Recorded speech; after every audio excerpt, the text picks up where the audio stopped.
मी अर्थसंकल्प मार्चला सादर करीन आणि पुढच्या वर्षीच्या अर्थसंकल्पामध्ये साधारण कुठल्या घटकाला कर्जमाफी द्यायची शेतकऱ्यांना, ती कर्जमाफी पीक कर्जाच्या करता आम्ही देणार आहे.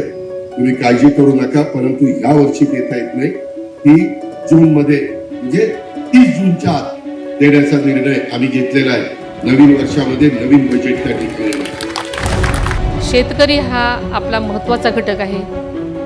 शेती अधिक किफायतशीर आणि फायदेशीर कशी होईल यासाठी आदरणीय दादांनी AI म्हणजे आर्टिफिशियल इंटेलिजन्स तंत्रज्ञानावर सातत्यानं भर दिलेला आपल्या सगळ्यांना माहिती आहे.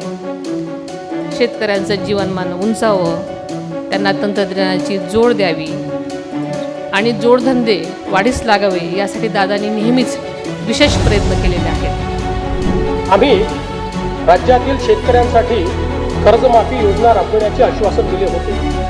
त्याकरिता समिती गठीत केली आहे. राज्यातील 30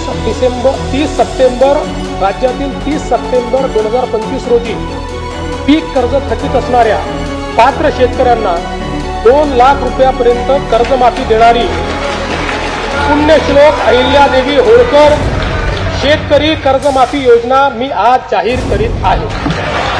बोलणारा माणूस नाही, मी कामाचा माणूस आहे. मी कामात त्याच्यामध्ये समाधान मानतो.